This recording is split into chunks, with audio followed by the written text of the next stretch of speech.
So right before we cracked the mics here, Patrick Royce said it's starting to feel like 2003 around here with all of the success piling on top of success.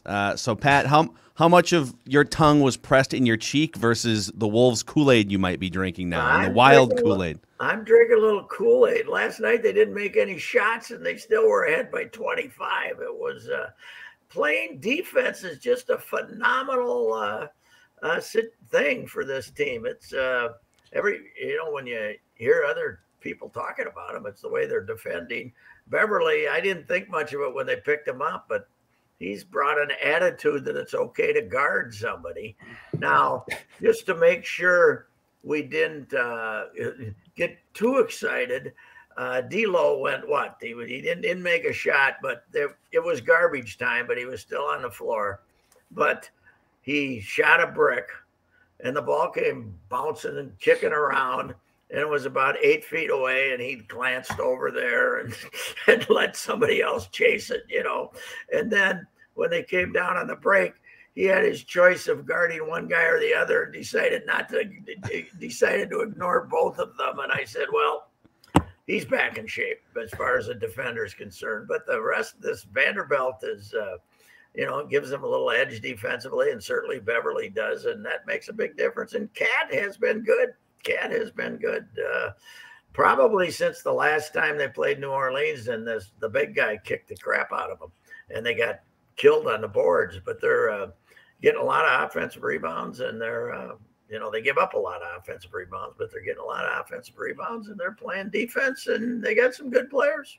So they got a shot here. They're gonna.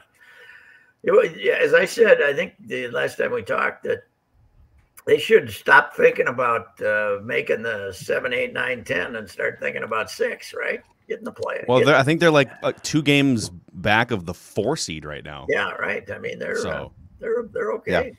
Yeah. This is the best they've been in. We forget the Tibbs team won 46 or 7, right? They missed him for 20 games. That team had almost 50 win potential, but not.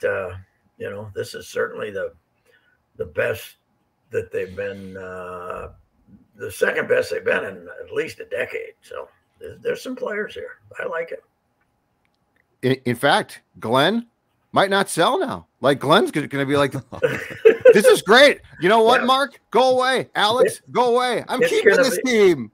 It's going to be fun though that the Glenn bashers are going to say, well, see what happens when you change ownership. Even though these guys, the only guys these guys have done so far is throw a dinner and a week of practice and got them fined $250,000. Money is no object. Look at the chemistry. It's been worth it, every penny of it. Absolutely. By the way, do we have the lowest key general manager or whatever he is in the history of the franchise here? Has anybody heard anything from Supta? He doesn't say anything, does he? There's hardly any quotes from him. I think he's done a couple radio. I think he was on CCO at one point, but no, he's not very frontal. No, and I'm fine with that. That's fine. Yeah, just keep a low profile in that position. It is interesting, but generally speaking, in the NBA, those guys get some pub because they're usually the roster makers. And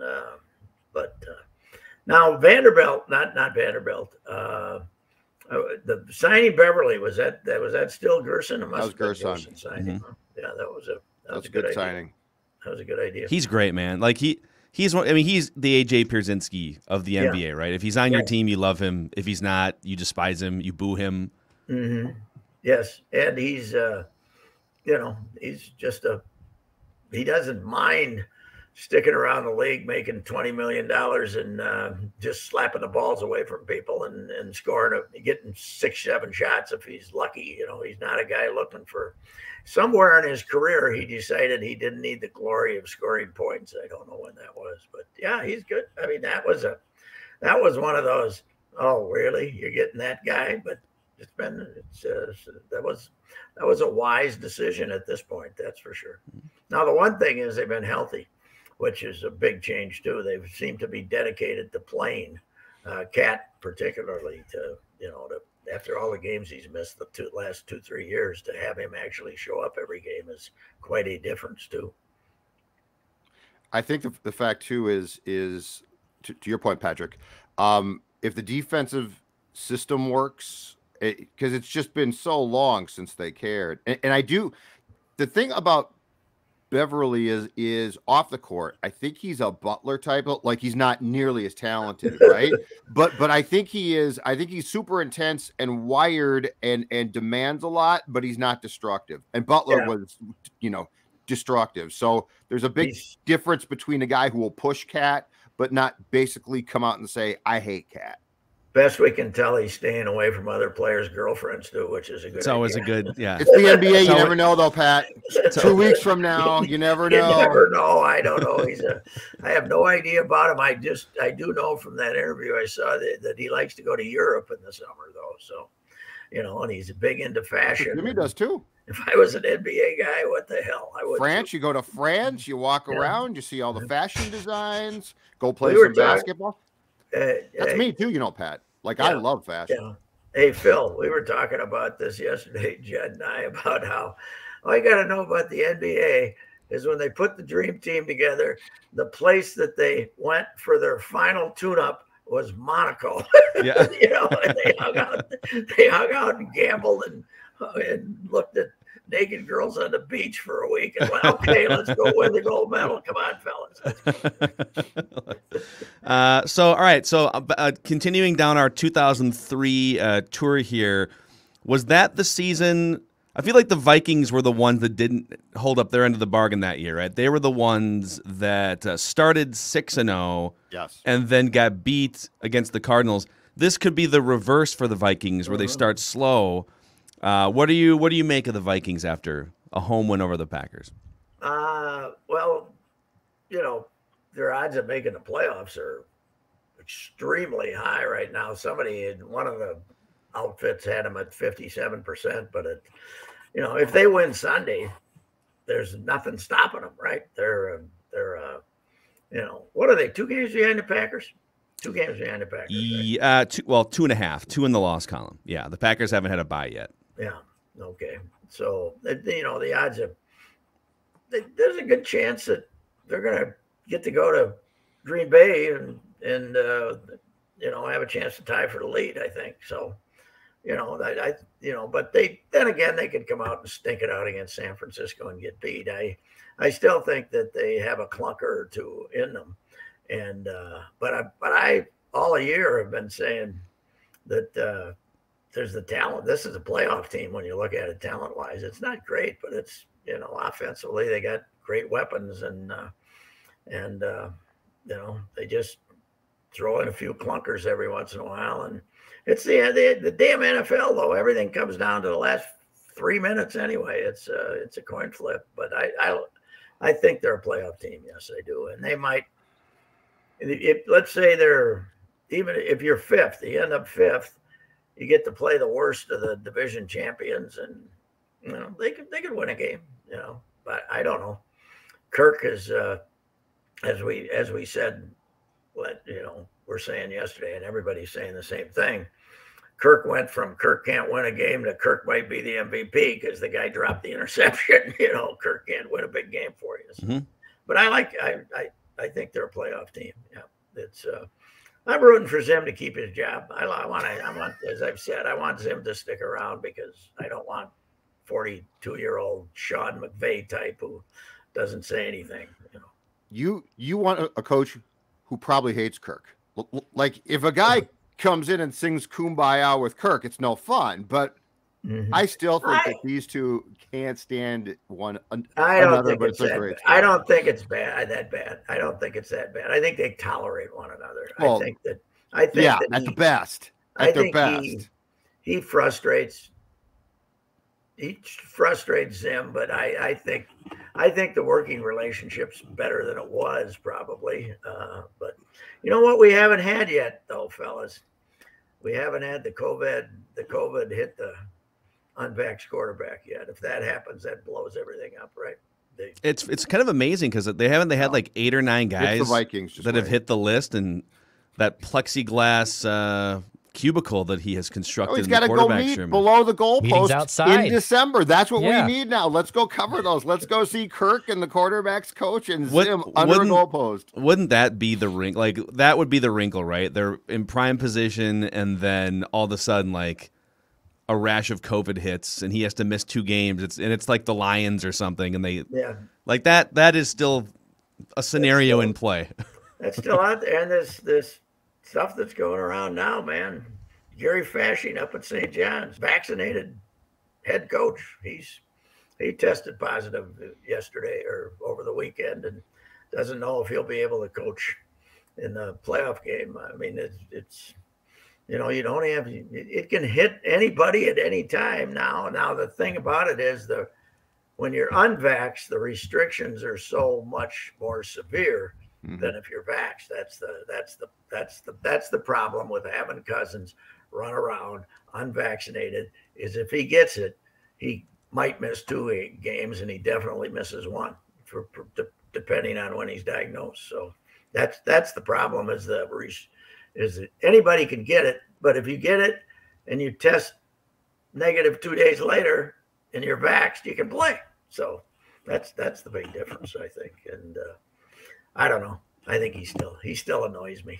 I don't like him. I don't like him as a guy. Yeah, I don't like him. He's always, you know, it's all BS. I never feel like I'm getting anything straight from him. So, Did you see the video of him pulling up next to the Vikings fan van on 494 after the game on Sunday? no. So there's some sort of giant, like, white conversion van, like some Vikings fan had a Vikings painted van. And so Kirk's wife was riding in the passenger seat, and she had her phone camera on Kirk as he was driving with his little pullover sweater. Of course she did. And so they pull up. The disdain that Judd shows for this is so ridiculous. So It's absurd. So Kirk pulls up next to this vehicle and starts honking and, like, waving at and at first the van thought, oh, they're honking for the Vikings. And then they realize, holy crap, it's Kirk Cousins waving to us on 494. See, I'm coming around on him. All right. He's Mr. Personality now. I don't know what you guys are talking about. He told his wife, honey, get the phone out and film this. Yes, as anyone would. And it's it's hilarious. going to go viral so I can look good. Yeah. Well, we'll Absurd. you know, if they're going to be in the playoffs, and then we'll see. We'll see. You know, now that he's aggressive, what the hell? He was on the razor's edge Sunday. By the way, right? where's this Mike Zimmer at? So Case Keenum comes in 4 years ago, and the Vikings could win a game by 20 points. And Mike Zimmer, after every game, is like, boy, our quarterback needs to rein in some of those risky passes. You know, just like Case could never get the validation from Zimmer. And now Kirk Cousins comes out after this game against the Packers. He's like, yeah, I was probably a little too aggressive in a couple spots. I probably need to rein in. And Zimmer comes out and says, no. He needs to keep his foot on the gas, needs to keep shoving the ball down the field. It's a brand new head coach. We were talking about this yesterday. Is you know, that it would be nice. Judd was talking about it with the access to these people now. It's so hard to do in-depth stories for people who are watch all 22 and everything. But what was the come to Jesus actual meeting out there when they decided that, okay, we have Justin Jefferson, the 2 biggest assets we have on this, the biggest asset we have in this whole team is our receivers. Let's use them. What was that meeting like? That's what I want to know. When that whole thing happened, that Zim, you got to stop being afraid of your quarterback, right? Just like PJ, you got to stop being afraid of your quarterback. You know? So Zim said on a Zoom Monday, if he throws a pick, yeah, you know what? He does. The next question should have been, Mike, shake your head twice if you're okay. If you're being held. Because it's a Zoom. We don't know. There could have been a hostage crisis. We don't know, because this is not a Zim answer. No. Okay, if he throws a pick, he throws a pick. What? Yeah. Shake your head twice. Yeah, that's certainly not the guy that we saw earlier this year, afraid to turn him loose against the Detroit Lions. You know, that's the one that's still, of all their games they played this year, that is the most mysterious of them all to me, is how they managed to turn that into a nail biter. It's beyond me. I feel like the Lions have played a lot of nail biters, though. They played another one against the Browns. I mean, they did get beat on like a 66-yard field goal by the Ravens at one point this season. So I do feel bad for Dan Campbell. You're Campbell. saying they're underrated. I guess. One tie team about underrated. How about Baker getting? He's a clown. He's a clown. He is, and he's not that good. That's his. It's one thing to be a clown. It's another thing to be a clown who's not that talented. But the Browns fans turned on him Sunday and booed the hell out of him. So that's why he wasn't talking. And now, but the other half of the 2003, of course, is when the Wild made their one and only playoff run, and that we certainly got a team that can do that this year, and with a little more predictable fashion than Jacques' team. But what I always remember that year is Barrero was the other columnist, and I said, I'll take the hockey for the postseason for the road, and you take the Wolves, which was fine with him. And he went 6 games, and I went 18 that year. It was, that was a long, a lot of hockey, but that was fun. That was fun. It was nice. You know what? The first time around is always the best for anything, and that's what made that so fantastic. Is that unlikely collection of underdogs, and this year they're not. They're still in first place in their division. They're not underdogs, but we might have that late spring again in St. Paul. The downtown bars could use it. Excellent, because I don't think we're going to have to be concerned about baseball. So the longer that the Wolves and Wild can play, the better.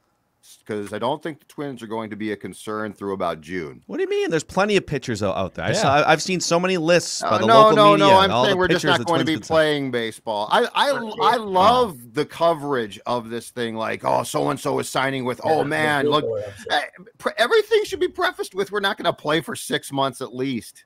Everything should be premised with the fact if you come back, you're in rebuilding mode. This is not a contending team. Yeah. This is not. Oh, the Twins, yeah. No. You have to put together a pitching staff of live arms. This is not a on the edge team. Right now, Detroit is ahead of them in the rebuilding process. Kansas City is about the same as they are.